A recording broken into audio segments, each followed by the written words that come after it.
මේකට ප්‍රධානම හේතුවක් විදිහට හැමෝම ඉදිරිපත් කරනවා මේ පේන ලංකා අශෝක් ලේලන්ඩ් බස් එක. ලේලන්ඩ් වයිකින් රූබි බස් එක හදලා තියෙන්නේ ලොරි කැසියකට බස් බොඩි එකක් ගහලා කියලා. ඒක නිසාලු මේ තරම් ඇක්සිඩන්ට් වගේක් සිද්ධ වෙන්නේ. එහෙමනේ මේ දවස්වල මාධ්‍යෙන්ද එහෙම නැත්නම් සමාජ මාධ්‍යයෙන් Facebook post වල කමෙන්ට් වල හැම තැනකම හැමෝම කියන කතාව ඒකනේ. හැබැයි මම ඒකට විරුද්ධයි. මම මේ සුද්ධ කරනවා නෙමෙයි හැබැයි ඒකට විරුද්ධයි. මොකද ඇත්තම කතාව මෙන්න මේ බස් එක හදලා තියෙන්නේ ලොරි කැසියකට බස් බොඩියක් ගහලා නෙමෙයි. මේ බස් එකට තියෙන්නේ ඇත්තටම බස් බොඩි එකක්. එහෙනම් ඇයි මේ ඇක්සිඩන්ට් සිද්ධ වෙලා තියෙන්නේ? මොකක්ද ඇත්තම හේතුව? අපි කතා කරනවා ඒවා ගැන. ඇත්තටම හැංගිච්ච හේතු මොනවාද?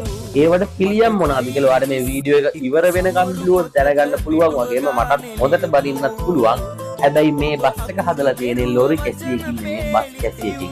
අපි බලමු එහෙම කියන්නේ හේතු මොනවාද කියලා. පළවෙනිම දේ තමයි වීල් බේස් එක. වීල් බේස් එක කියලා කියන්නේ මොකද්ද?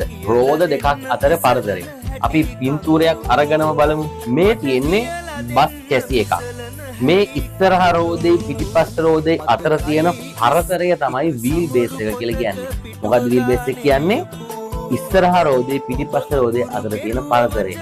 මේ පරතරය ලොරියකට වඩා බස් එකක ටිකක් වැඩිපුර තියෙනවා. ඒකට හේතුව මොකද්ද? මේකට පටවන්නේ පැසෙන්ජර්ස්ලා මේ බස් එකේ බැලන්ස් එක තියාගන්න ඕන හින්දා. අනිත් කාරණාව තමයි ෆ්‍රන්ට් ඕවර්හෑන් එක. ඉදිරිපස නෙරුම. මේ බලන්න මේ ඉස්සරහා රෝදේ ඉඳලා ඉස්සරහා බබර් එක වෙනකම් කොච්චර ලොකු නෙරුමක් තියෙනවද? ඒ කියන්නේ දිගක් තියෙනවද? මේ දිග පිටලා තියෙන්නේ ලේලන්ඩ් බස් එකක නම් සාමාන්‍ය ලේලන්ඩ් බස් එකක නම් ඉස්සරහා දොර හයි කරන්න. මතක් කරලා බලන්න ඉස්සරහා රෝදෙට ඉස්සරහෙන් නේද ෆුට්බෝඩ් එක තියෙන්නේ. මතක් කරලා බලන්න ලොරියක ඒ නැරුම තියෙනවද කියන්නේ? ඒ කොටස තියෙනවද? ඒක නෑනේ. ඉතින් මේ ලොරි කැසියකට නම් බස් බොඩි එක ගැහුවේ. මේ විදිහට ෆුට්බෝඩ් එක හයි කරන්න පුළුවන් ඉඩක්. ෆ්‍රන්ට් ඕවර්හෑන් එකක් මේකේ තියෙන්න පුළුවන්ද? මේ පැහැදිලිව මේ කැසියේ අපිට ඒක පේනවා. මම ඔයාලට ලොරි කැසියකුත් පෙන්නන්නම්කෝ. මේ බලන්න ලොරි කැසිය එක. මේ බෆර් එක ළඟම තමයි ඉස්සරහා රෝදේ පිහිටලා තියෙන්නේ. අපි තව ෆොටෝ එකක් ගත්තොත් අනිත් පැත්තෙන් මේ බලන්න. ඔයාලට පේනවද මේක? ඉස්සරහා රෝදේ පිහිටලා තියෙන්නේ බෆර් එක ළඟම තමයි.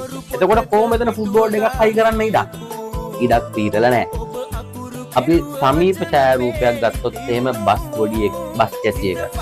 මේ තියෙන්නේ ඉන්දියාවේ බොඩිය ගහන්න කලින් බස් එකක්.